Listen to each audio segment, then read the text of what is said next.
حدیث نمبر 7534 عبداللہ بن مسعود روایت کرتے ہیں کہ ایک شخص نے نبی صلی اللہ علیہ وسلم سے پوچھا کون سا عمل سب سے افضل ہے؟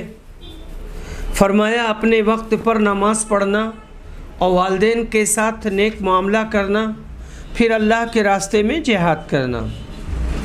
باب قولہ ان الانسان خلق ہلوعا، سورہ معارج میں اللہ کے اس فرمان کا بیان، آدم ذات دل کا کچا پیدا کیا گیا ہے، جب اس پر کوئی مصیبت آتی ہے تو آہوزاری کرنے لگ جاتا ہے، اور جب راحت ملتی ہے تو بخیل بن جاتا ہے۔ حدیث نمبر 7535 عمرو بن تغلب بیان کرتے ہیں، کہتے ہیں کہ نبی صلی اللہ علیہ وسلم کے پاس مال آیا اور آپ نے اس میں سے کچھ لوگوں کو دیا اور کچھ نہیں دیا۔ پھر نبی صلی اللہ علیہ وسلم کو معلوم ہوا کہ اس پر کچھ لوگ ناراض ہوئے ہیں، تو آپ نے فرمایا میں ایک شخص کو دیتا ہوں اور دوسرے کو نہیں دیتا، اور جسے نہیں دیتا وہ مجھے اس سے زیادہ عزیز ہوتا ہے جسے دیتا ہوں۔ میں کچھ لوگوں کو اس لیے دیتا ہوں کہ ان کے دلوں میں گھبراہٹ اور بے چینی ہے، اور دوسرے لوگوں پر اعتماد کرتا ہوں کہ اللہ نے ان کے دلوں کو بے نیازی اور بھلائی عطا فرمائی ہے۔ انہی میں سے عمرو بن تغلب بھی ہیں۔ عمرو نے بیان کیا کہ نبی صلی اللہ علیہ وسلم کے اس کلمے کے مقابلہ میں لال لال اونٹ ملتے تو اتنی خوشی نہ ہوتی۔ باب ذکر نبی صلی اللہ علیہ وسلم و روایتی ہی عن ربی، نبی اکرم کا اپنے رب سے روایت کرنا، نبی کریم صلی اللہ علیہ وسلم کا اپنے رب سے روایت کرنا۔ حدیث نمبر 7536 انس بن مالک انصاری روایت کرتے ہیں کہ نبی صلی اللہ علیہ وسلم نے اپنے رب سے کہا، اپنے رب سے روایت کیا کہ اللہ پاک فرماتا ہے جب بندہ مجھ سے ایک بالشت قریب ہوتا ہے تو میں ایک ہاتھ اس سے قریب ہوتا ہوں، اور جب بندہ مجھ سے ایک ہاتھ قریب ہوتا ہے تو میں اس سے 2 ہاتھ قریب ہوتا ہوں، اور جب وہ میرے پاس پیدل چل کر آتا ہے تو میں دوڑ کر آ جاتا ہوں۔ حدیث اور باب میں مطابقت ظاہر ہے، غرض یہ ہے کہ اس کے عمل سے کہیں زیادہ ثواب دیتا ہوں۔ حدیث نمبر 7537 انس بن مالک روایت کرتے ہیں، اور ان سے ابو ہریرہ کہ اکثر نبی صلی اللہ علیہ وسلم کہا کرتے تھے کہ جب بندہ مجھ سے ایک بالشت قریب ہوتا ہے تو میں اس سے 1 ہاتھ قریب ہو جاتا ہوں، اور جب وہ 1 ہاتھ قریب آتا ہے تو میں اس سے 2 ہاتھ قریب ہوتا ہوں۔ متفق علیہ۔ حدیث نمبر 7538 ابو ہریرہ روایت کرتے ہیں کہ نبی صلی اللہ علیہ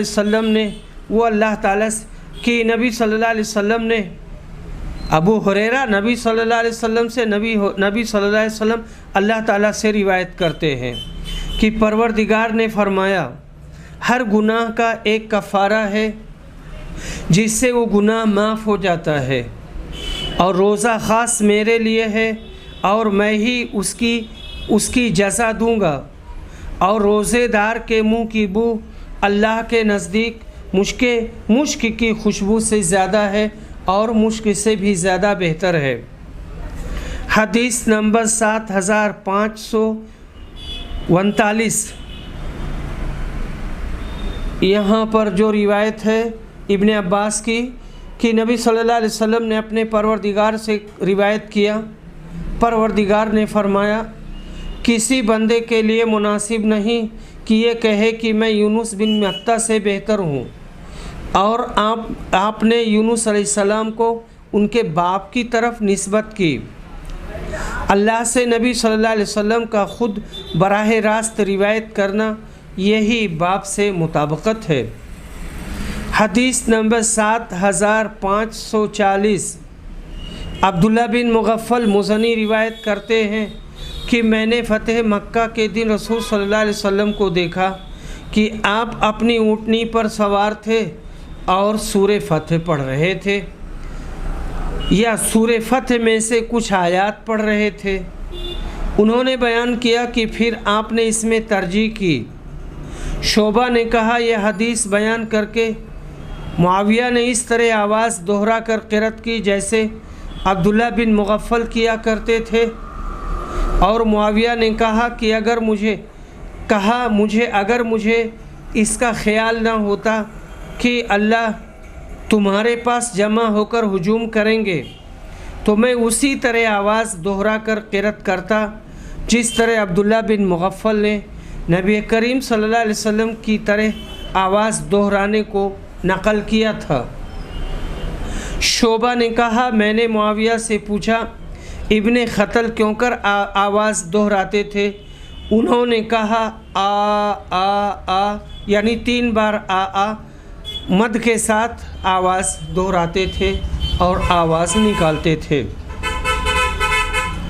باب ما يجوز من تفسیر التوراۃ وغیرها من کتب اللہ بالعربیۃ وغیرها، تورات اور اس کے علاوہ دوسری آسمانی کتابوں کی تفسیر اور ترجمہ عربی وغیرہ کرنے کا بیان اور اس کا جائز ہونا، کیونکہ اللہ تعالیٰ نے فرمایا ہے فَأْتُوا بِالتَّوْرَاةِ فَاتْلُوهَا إِن كُنتُمْ صَادِقِينَ، پس تم تورات لاؤ اور اسے پڑھواؤ اگر تم سچے ہو۔